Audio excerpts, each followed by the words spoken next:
In the tapestry of life, where every thread holds a story, America in black and white emerges as a haven for the voices echoing through the heart of our communities. In this podcast, we wade through the rivers of our collective experiences, celebrating the vibrant hues of change brought forth by the whispers of hope and the roars of action. It's more than just a conversation. It's a journey into the heart of our society, illuminated by the light of those daring to dream and do.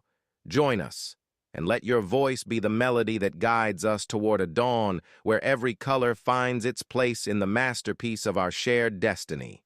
Together, let's paint a future brimming with the positives that dwell in our minds and the actions that shape our world.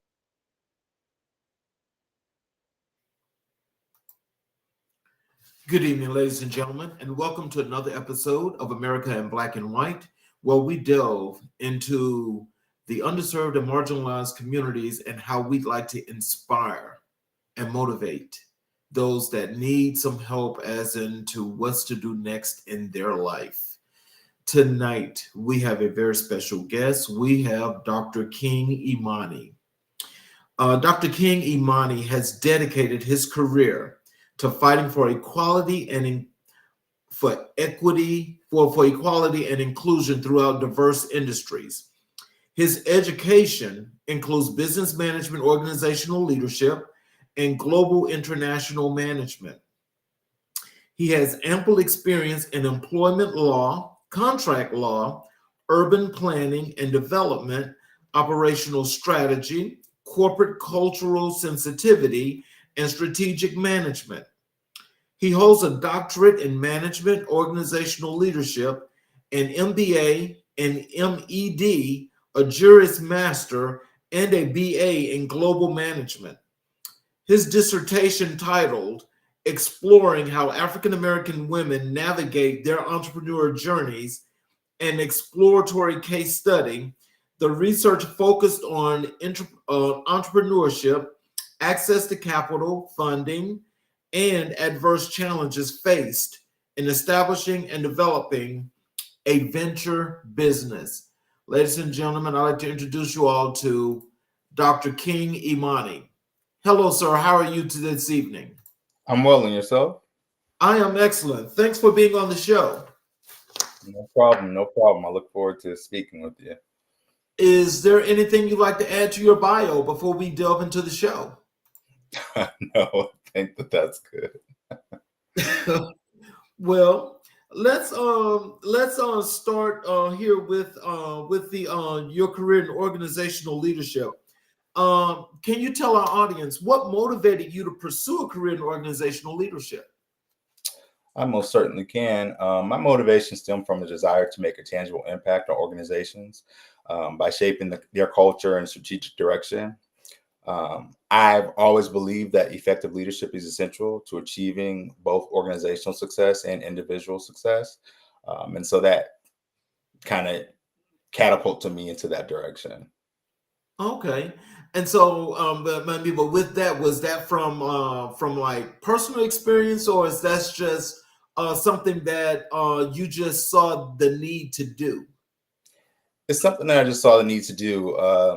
Growing up, I never liked my name being King, but it gave me, I guess, a passion and a desire to lead people in a way, in a very humble way. A lot of people think, oh, I'm getting big headed or something about it. But that's never been the case. I actually never was called King growing up. I hated that name. But coming into myself, I found that I had some leadership qualities, and I just dove into it. And organizational leadership was the precipice to that. So, what leadership qualities do you believe are most critical for success today? Great question. Vision, empathy, adaptability, communication. Those are all essential qualities I feel and believe help nurturing and navigating complex and diverse environments. Um, I think that if you don't have that, you're not going anywhere as a leader, honestly. Mm. So then the old age question that I remember as I was a kid.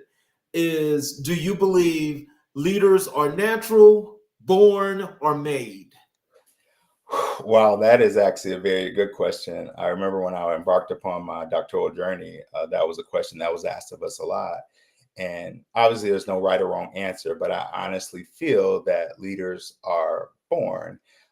You can make somebody into a leader, but I feel like with that, you're still going to be missing some of the essential qualities or things in which can't be nurtured or developed, things that just have to be innate. So I honestly believe that leaders should be born. How do you approach leading diverse teams effectively? I emphasize inclusivity by valuing each team member's perspective. I think that it's important to value all thought partners in a situation. And I also believe that in order to make a decision, it has to be a team effort. And so I feel that when you're leading diverse teams effectively, you also have to listen and garner all of the support necessary to move the needle. Mm. So just as you did, well, I guess you had to build your team. What are some of the qualities that you were looking for in team members in building a team? I look for natural born leaders for sure. I look for people who are not afraid to say the thing that most people won't say. I look for people that kind of stand out, and even those that kind of die off into the back sometimes too. Honestly, I have a very easygoing, kind of natural way of going about things when I'm looking for leaders or team members. And I classify them as leaders. I never classify them as team members because I feel that everybody, leads in their own right. But what I attempt to look for is just innate abilities, whether it be somebody who's good at computers or somebody who's well-rounded or versed on, readings or, just always has the answer. And whatever that answer is or whatever that person is great at, I find that some way, somehow, just by having a very casual conversation. It's never formal. So, where are some of the places that you normally recruit people when you're team building? How do you recruit? You know what? It's crazy. I have such a, a large and broad network of individuals in which I consult with and just talk to on a regular, whether they're associates or personal friends, to the point where I really don't look far nowadays. I literally go onto my phone or put out a text message or an email to my network, and they kind of send them my way. And people know who I am. I'm always king every time you meet me, so you don't want to get anything different. And hey, I'm lucky, I guess, in that aspect. And I don't believe in luck, but I guess in that sense, I am pretty lucky because I never really have to search far. So, what are some of the most significant challenges you faced as a leader? Ooh, managing conflict and navigating resistance Oh, to change. wow. Um, People are afraid of change. It doesn't matter how long someone's been doing something. You could have been doing it for 5 minutes or 50 years. People are afraid of change.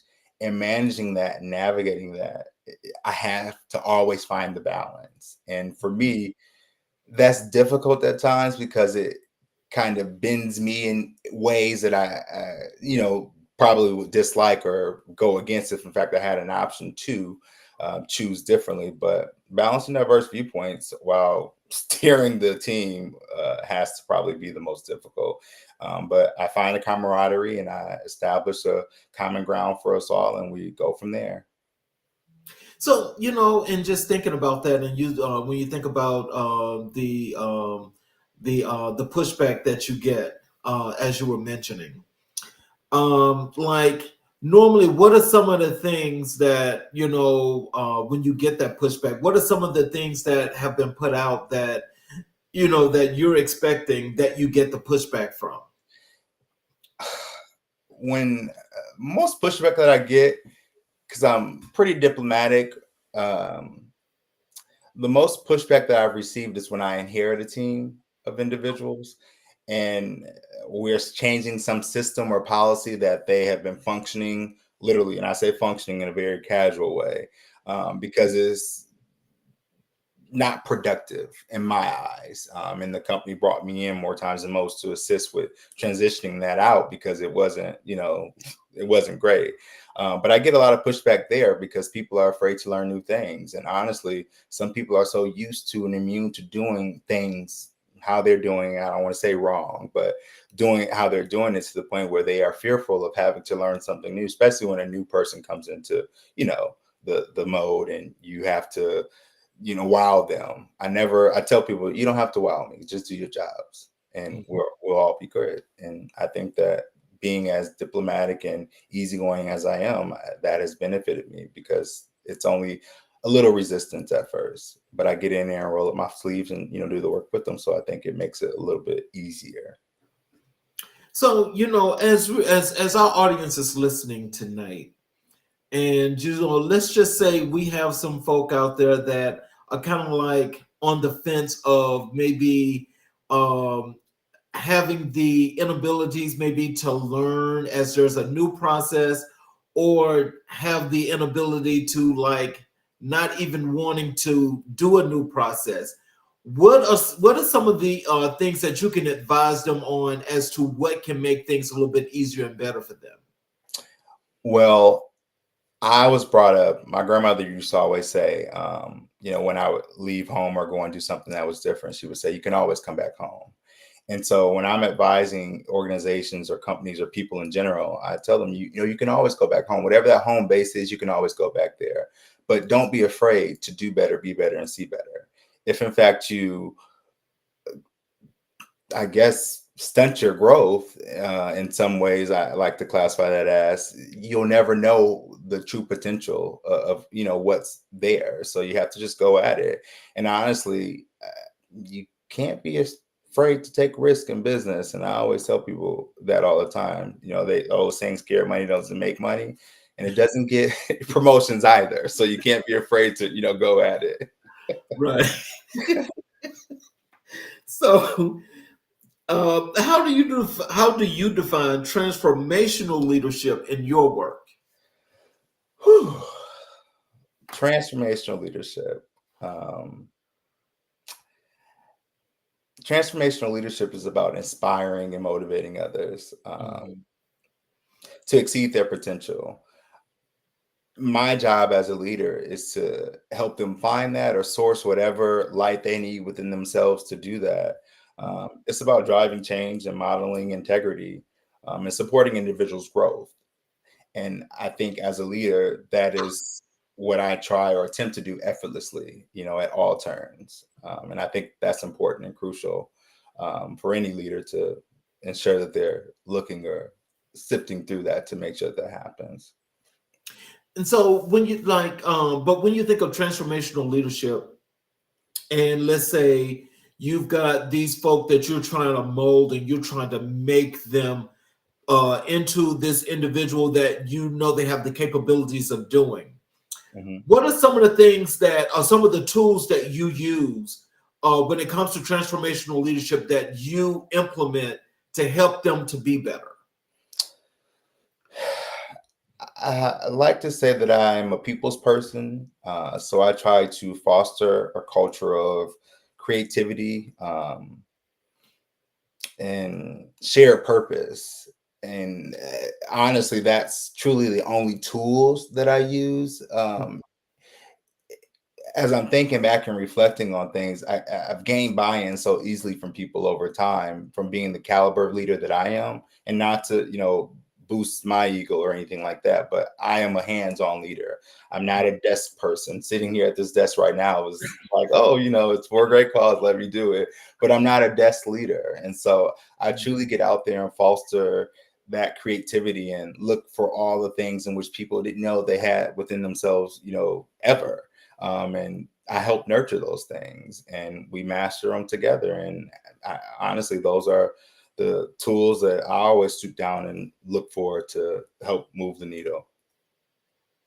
It definitely seems like, for you being the leader that you are, you definitely have like a very cool, level-headed, this even keel personality that it's got to seem like it's kind of like an accepting thing for and easy for people to work with you. So has anyone ever just not been able to, I guess you call it, got a good read from that kind of vibe? You know what? Over time, when people see my name on papers or when I'm introduced via email or something without a picture or anything, people are like, actually, my last job, and she's one of my best friends now. I won't say her name. She'll probably cringe. Um, she said that she made it up in her mind not to like me. She saw me on paper. She was like, "Oh no, I'm not doing this." But when they meet me, it was almost like an instant friendship. I mean, we used to be together endlessly when we worked at the same company, and now Right. we still talk. If she goes out of the country, she'll call me. You know, wherever she is, we always talk, and she'll send me these things all throughout the day, like on Instagram and stuff. You know, when your work friend becomes your best friend, and so it's really great to know that. But she had it set in her head that she was not going to like me. I can tell you that, and she's not the first person, but she was just the most direct. She told me Right. that the first day. Oh wow. Okay. So, so what advice would you give to aspiring organizational leaders? Whew. Oh, it's crazy just to think that I'm in a position to give advice to anybody sometimes. I laugh at that, knowing where I come from. But focus on continuous learning, build emotional intelligence, be authentic. Um, Leading is truly about the people, and as long as you're always your authentic self and you gain that buy-in at the beginning, don't try to be firm or hard or anything like that, or try to implement or change all these things. Just go in and remember that human behavior is essential to you staying true to your values, and it's essential to inspiring others. Hmm. So, something that you mentioned prior to, you giving that wonderful response. When you mentioned, from like where you come from, I mean, like, can you tell us how did that come about? um when you say how did that come about, You coming from the humble beginnings to where you are now, like, how did that story materialize to get you to Dr. King Imani today? you know what, I was raised by a single parent. And it's crazy because I never say that I come from humble beginnings or anything like that. I was fortunate to have two parents. Although my mom was a single parent, I was fortunate enough to have two parents that believed in education. And I like to say now the main thing in which my parents agreed on was that education was never optional. That was their parenting tool, and they used it to their advantage. All of my siblings, we have an education. My sister, my oldest sister, she started it off. She has 2 or 3 masters and a doctorate. Um, my mom made things fun for us. She never pushed us to doing anything in particular. Whatever we wanted to do, she stood behind us and made sure that we mastered it. She was always that ear to listen or that helping hand. And honestly, I don't know life any other way because that's all that I know and that's what I came from. And so it's my story, and I hate talking about myself, honestly, but it's now so easy for me to do it because it helps people, in whatever ways in which they internalize it. It's helped them. So if I can do that, that's a line with my purpose, and I just love to do it now. And so, I appreciate you taking the time to really answer that question because just at this point in time, as you mentioned, education. We don't know what the education system is going to look like here in the near future. You know, but just as we think about it for people that look like you and I, where it's a very strong foundational thing for you. The whole premise of that is to like what can we do at this point, just jumping off this for a little bit, what is it that we can do from an educational perspective to continue to inspire and motivate the young men and women that look like you and I? that is a phenomenal question. And I say that because I have a business partner. We have a company, it's called Academics Only Please. And it is a company that we developed in 2020 when we were both writing our dissertation or finishing our dissertations. and we were having lunch, and we knew that, you know, the generation now, they were or are not brought up the same way in which we are. They don't think that education is essential, and they hear all these different fads and things and news about, you know, going into debt over education. I am a firm believer that when you know better, you do better, and it doesn't have to be fun, but it should be necessary, because you have to have something to fall back on or lean into when times get rough, or when you're trying to understand and comprehend the complexities of the world we live in currently. Right. If you don't have the fundamental aspects or things of needed to, you know, understand, then you're not going to get too far. And luck and all the other stuff that people might or may not believe in, that's fine. But you have to have a foundation. And I feel that education is that foundation. Now, do I believe in going into debt over all these things? No, but, you know, work hard, get scholarships, whatever you can, write essays, whatever, get something to move yourself on that train to wherever you're going. So, can you share an example of a time when your leadership approach created a lasting impact? Oh, so many. But in a previous role, I led a team through a cultural transformation. And it improved the employee retention and engagement tremendously. And it's crazy because the way in which we were going to measure it initially was not the way in which we measured it in conclusion of everything in which I was brought in to do. But this measurement was the most crucial aspect of measurement for them, because they had such high turnover and retention issues. But by focusing on transparent communication styles and general and genuine feedback, we achieved a 70% retention rate for the company, and it was astronomical to them. But I'm like, well, you guys did the work. You guys had the tools the whole time. You know, you just need to learn how to use them. And it was something that I've leaned on endlessly up until this point. And the company, they rat and rave about me still, and I still call whenever they need somebody to come in and do whatever. Even if I'm not the primary person, they call me to source the primary person. I left a lasting impression, and I love that for them and myself, actually. So, how has your understanding of leadership evolved over your career? You know what? Initially, I saw leadership as mainly like decision making and like an authoritarian, you know, position. Over time, I've come to realize that leadership it's more of a collaborative effort, or process rather, and it requires you to really truly go in and wrap your arms around whatever it is that you're essentially trying to lead, whether it's a product or employees, staff, associates, whatever. You have to find your footing, and you have to ground yourself in that. So, a term you mentioned before, emotional leadership.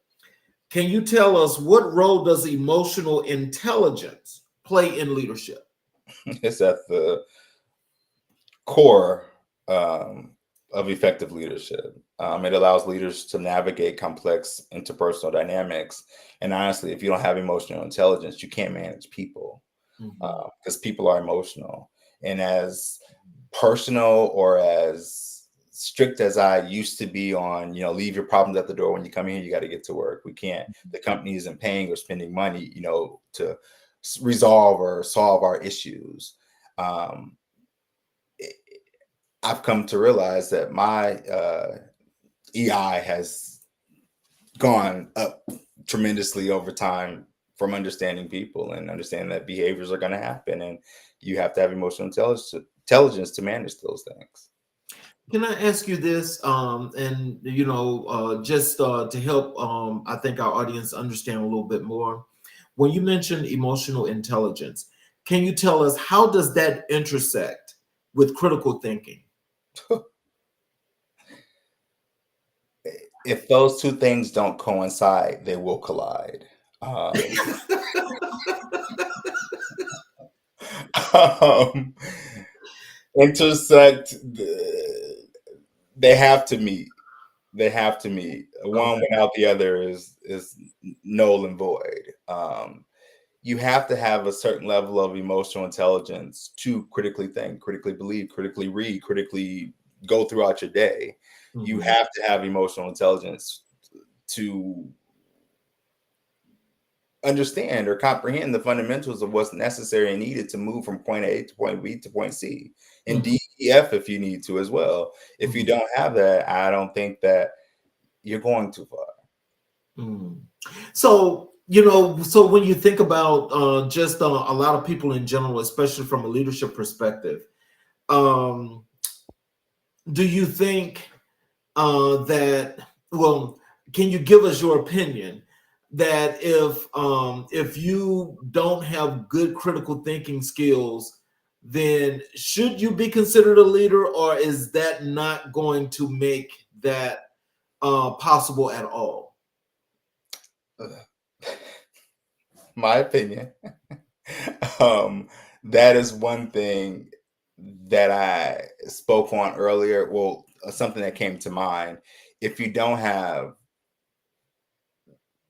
critical thinking abilities, Mhm. that's something that you can't really nurture or garner. In my opinion, you kind of have to have that innately to, you know, get across the bridge.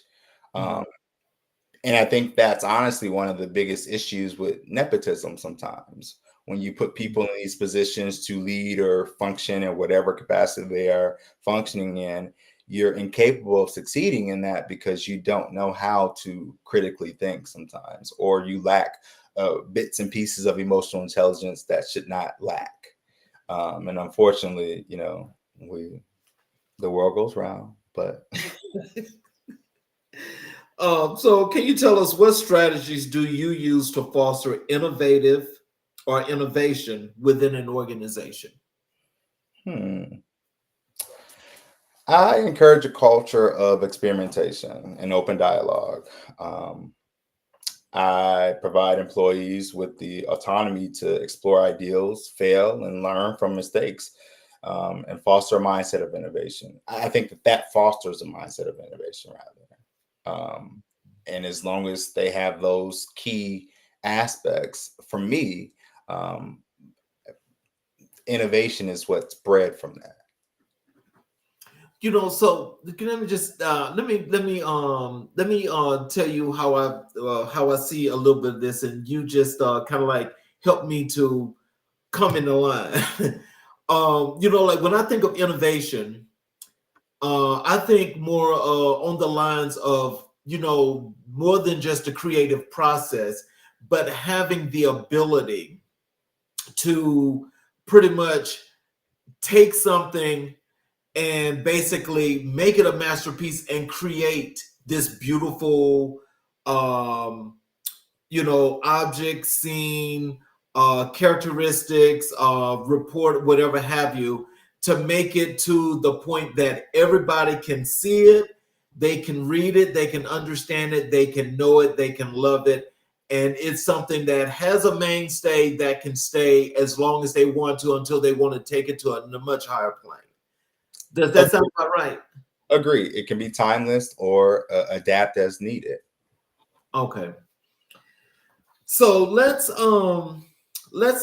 transition over to your advocacy for DEI. And can you tell us what inspired your dedication to advocate for DEI? You know what? Growing up, I witnessed the impact of inequity firsthand. Well, let me not say that.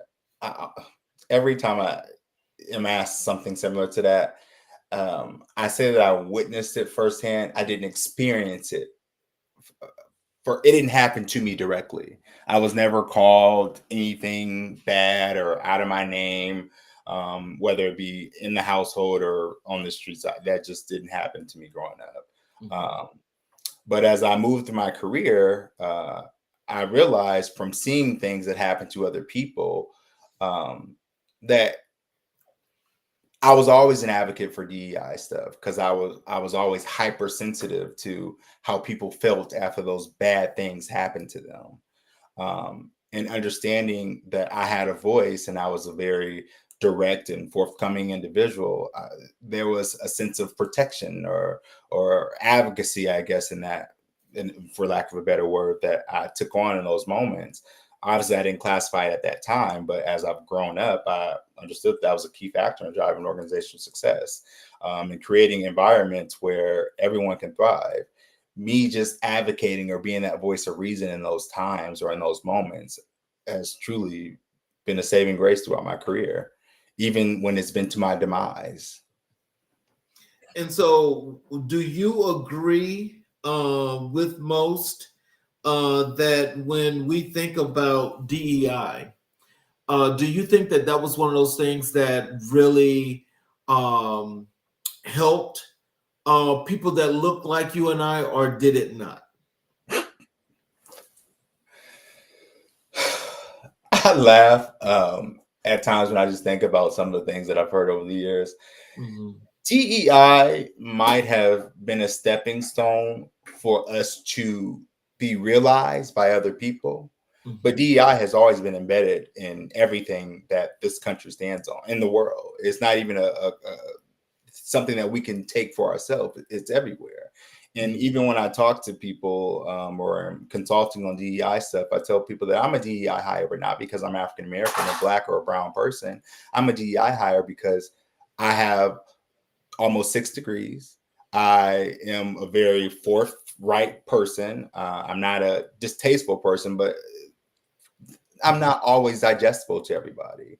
And so me being different brings in diversity. And honestly, people only see color a lot of times when they see DEI, but that's not, what it is. It's more than color. It's education, is level of intellect, is speech, articulation, comprehension, all of those things. And I don't think that we always consider all those things. And as fortunate or as unfortunate as it might be, DEI can never be taken away. It's always going to exist as long as you have people. What does the song say? We're yellow, black, and white. We are precious in the sight. Jesus loves the little children of the world. I mean, we're DEI. We're different. We just need more inclusivity. How can organizations move beyond performative DEI efforts to create lasting change? They must integrate it into their core values, policies, practices. This requires leadership commitment, though. Measurable goals. You have to really, truly be measuring something and not things just to check a box. You have to hold people accountable. It's also essential to fostering a culture that allows continuous dialogue and learning around DEI. DEI is not just a concept that you bring in and you say, oh, this is a one pager or a white paper on it. Let's, dive into it and make it great. No, DEI needs innovation as well. You have to be innovative in your efforts and want that to happen for it to be possible. Now, when I listen to your answer, and now this is a place I really don't want to go, but I think people need to really, really get a grasp as to what you just explained. Now, when we think about where we are right now in these days and times, we're now supposedly, quote unquote, everything is evolved or has a problem because of DEI. Everything is wrong because of DEI. And DEI was supposedly, quote unquote, is something that's just there because, it benefited folk that look like you and I. And so, I mean, kind of like if you can just expound just a little bit more to explain, to those that are listening, especially that what's being put out now in the media when they cover that crap, because it's just wrong. I'm just going to say that's wrong. Yeah. help us to understand a whole lot more about where this is going and why this is being said from your opinion.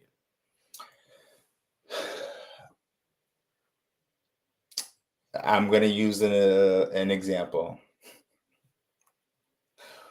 For all intents and purposes, our current president is a DEI hire. Now, great or not, he is in fact a DEI hire. He lacks credentials. Mm-hmm. He lacks emotional intelligence. Mm-hmm. He lacks empathy. He lacks all of the core things that we have as requirements for presidents. He's not even a political person. Mm-hmm. And he lacks leadership capacity. Mm-hmm. That is a DEI hire, as inappropriate as the majority might assume it is, especially now, also those who voted for him then. Mm-hmm. He is in fact a DEI hire. Mm-hmm. Whatever impediments or disabilities, are associated or assigned to that, he is in fact a DEI hire. And I think that it is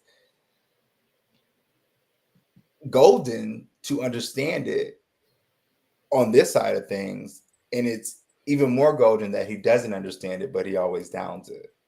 Mm-hmm. And I think when people really start to look into those things, I mean, to be nice about it, he is not the first pick for a president if in fact you were to line him up against every other president that we've had to date. Mm-hmm. And so when you consider that, he is diverse in that regard, and we're being equitable by giving him the opportunity and being inclusive by allowing him to even sit in the Oval Office. And so I think that as dysfunctional or unfunctional or conventional as it might be, we have to understand it in that way sometimes to make it make sense for us all. And hopefully one day he gets it. Mm-hmm. I hope that was a great way of explaining it. Well, I want you to know I love your answer. And as a matter of fact, I hope you don't mind, but there's some parts of what you just said. I have to use that. I really do. Because you could have said that no better. Because when we talk about DEI, I never even thought of using that term, but he is definitely a DEI hire. Oh, yeah. Definitely. Oh my God. But anyway, let me move on because I don't want us to get caught up in that craziness. Yes. But can you share a success story from your DEI advocacy work? In one of my previous roles, I spearheaded a DEI initiative that resulted in a 6% increase in workforce diversity, around or about 70% improvement in managerial effectiveness. And I did so by embedding DEI into the recruitment, training, and leadership development processes that were in place. We created a more inclusive environment for everybody in the company. I mean, they were ranting and raving about how I didn't strip away what they knew. I just re-engineered or developed what they already had into something that was more of a clear cut process than what they were going through initially. And honestly, I really didn't do much. I just made people understand that there is a fundamental something in here. We have to see what that is, and everybody needs to be on one accord. You can't have your perception of the company's mission here and then another perception of the company's mission here, and you're straddling the fence on all of those things. No, it has to be a clear-cut mission, and you have to abide by that. And until people do that, you really can't move forward in anything. But it worked for them, and I'm glad that they got their numbers up and they are flourishing now for sure. Wow. So I mean, so do you have you done created a whole bunch of these different projects that's had the same success story for the places that you've worked with? I do. It's funny, even when I've had not so great bosses or experiences at companies where I was actually an employee and not like a consultant for, it's almost like a bad breakup. They say that I'm great, they just can't be with me. And I think sometimes it's because I'm not a dweller. And a lot of times I've come to realize that people like to dwell in mess or bad whatever. And I'm Mm, not that person. I'll talk about it and have a conversation one time, but I'm not going to keep on, jarring through something that, I mean, I'm going to have the same opinion. Like I told you at the beginning of the call, king is always king. And if in fact I'm wrong about something, I'll transition my thinking or thought processes around it. But if in fact I'm not, we can talk about it a million one times, but it's not going to change my perception or how I perceive it to be. And I think that a lot of people attempt to do that sometimes. And maybe it's because they're used to dealing with less thick-skinned people. I don't know, but I'm just not that person. And it's benefited me, and I've done great things. And I've said goodbye many times because things just didn't work. So, what steps can leaders take to address unconscious biases in their organizations? Leaders must lead by example. Um, and being aware of their own biases and promoting education and unconscious biases is something that is easier said than done, but that's where self-reflection comes in. And that's something that I do in the moment at times, like in the moment coaching. I'll self-reflect on something if in fact I feel like I'm going to respond indifferently or be on the fence about something.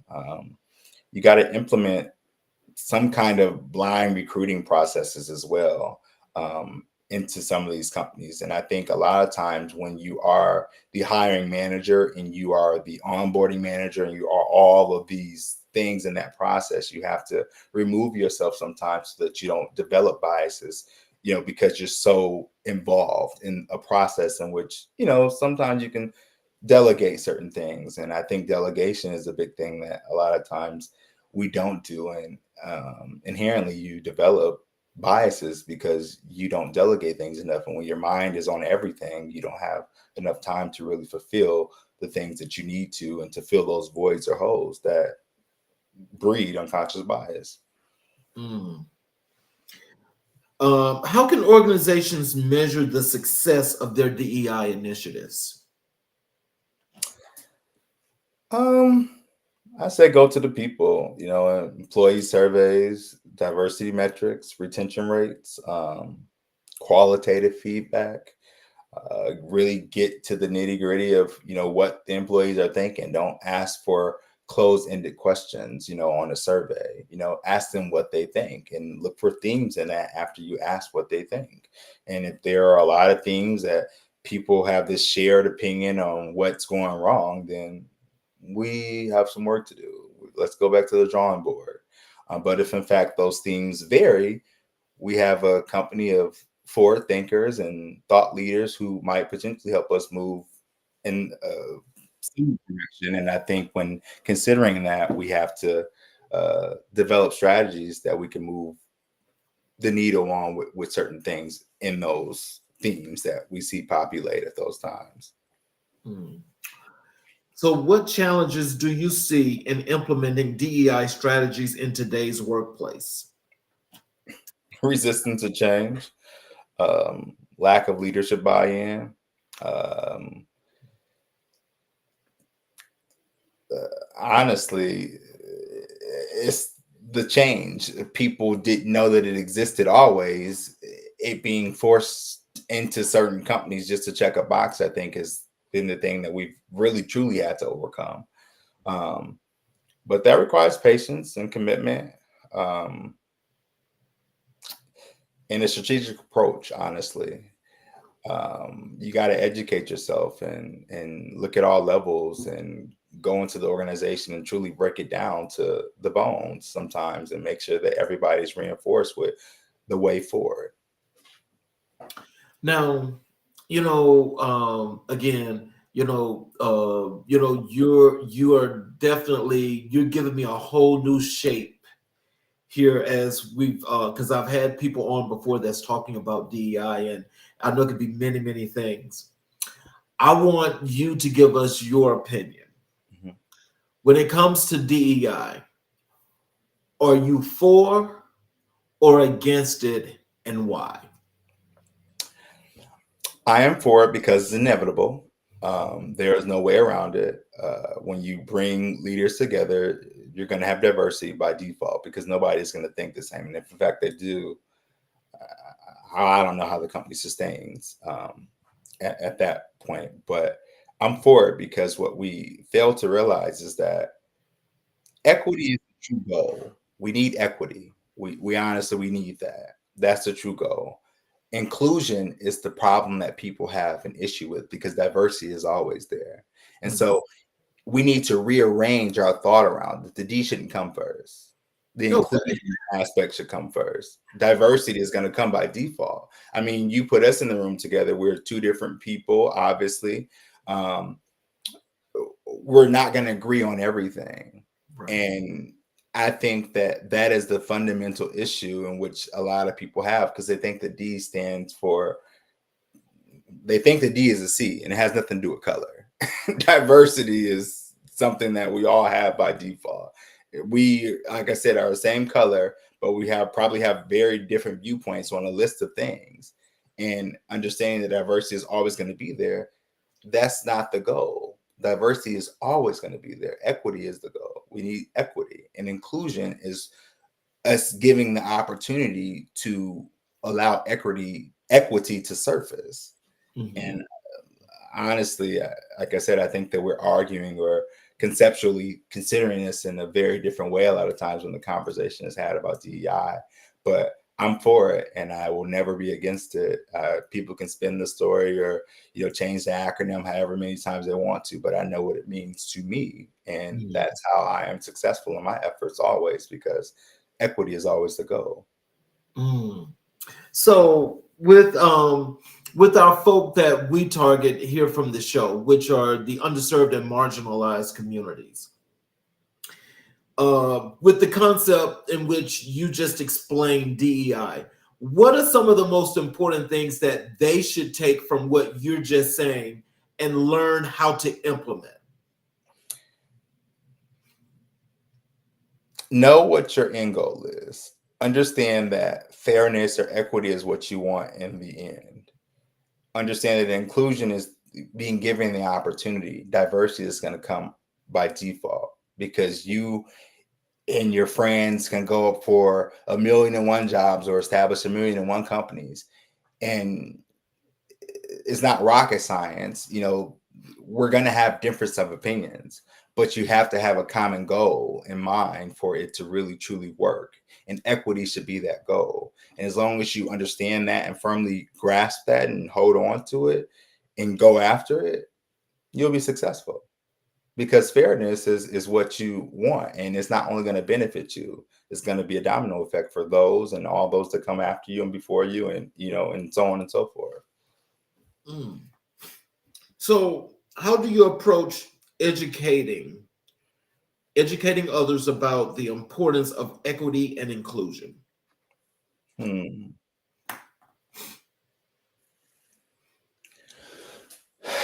Um,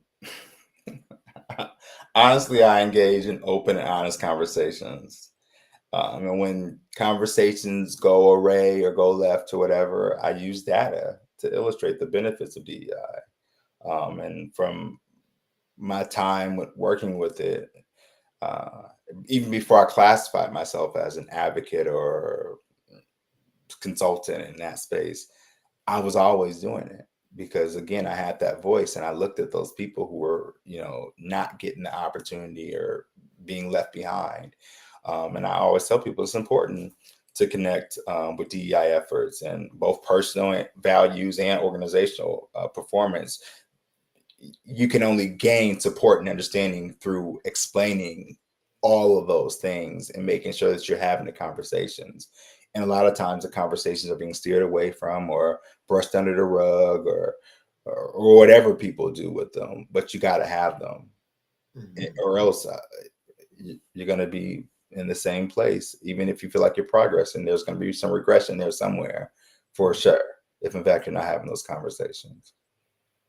Now, I love staying in the present because, staying in the present, basically helps you to stay focused and helps you to stay forward. Hmm. Now, I want to go back and I want to ask you a different question, for where we've been so far with DEI. Mhm. And I want to ask you if you can help us to understand when DEI was first implemented. That was somewhere around the early part of the 20th century, if I'm not mistaken. Mhm. So, what happened in between, let's say, 19th century, coming into the 20th century, and coming in here into the 21st century, that has made DEI important, but now here in the present is being stripped away? What happened then to now that it was needed? Well, I first like to say that more people who look like us found their voice, Hmm. which created an issue for people who didn't look like them or us. Hmm. I'll also say that how we once measured it, when we found our voice, it was being measured differently, not only by us, but by the people who opposed it. Hmm. And in that difference of measurement, I feel that a lot of people or other people who oppose it, um, they find it problematic because they are starting to see us and realize that although we were always there, we're not just seen and not heard anymore. We're being heard and we're being very vocal about it. And this is a different generation of individuals coming up and ratting and raving and finding ways to market it. And they don't see the benefit is totally for them anymore. It's not just a fad or something they can do to, gain whatever workforce credits they can get for, hiring people. I think that now it's working to their disadvantage, and that's why honestly it's different and for some people problematic, which is why they want it to go away. So, now I have one last follow up for that, because when you say that, oh my God, I mean, it just popped like 15 million things in my mind. And I'm gonna say something about what I do here for this platform. And so maybe you can maybe there's some things that maybe you can help me to iron it out so the creases really look sharp. Okay. Um, when I think about a lot of things that's happening, especially from a media perspective, Hmm. when I started this platform for one reason, and that is I wanted to make sure that people that look like you and I, will always have a voice, and that we will have a voice of reason that would always inspire and motivate. But I wanted to also make sure that I build, uplift, and expand the communities where people that look like us, can learn what to do and how to make those things happen. Now, when we talk about, like media outlets and media situations, Hmm. because eventually that's what we will be evolving into, such a media outlet. My thing is, because the purpose and the focus is to build, uplift, and connect our communities. Now, of course, we come in many hues around this Hmm. world because we are the majority of the folk around this world, 98%. My thing to you is this. Um, do you think creating outlets, or, media outlets, that's basically more so telling our stories, telling things that are happening around the world in our communities for people to be more informed of? Do you think that that in itself is a good thing or a bad thing? Because it may be it's going to be most likely or probably be telling the story from an opposite perspective. Do you think that's a good thing or a bad thing when it comes to equity and inclusion? If stories aren't told, then they'll forever be unknown. Mhm. I think the more the merrier, honestly. Mhm.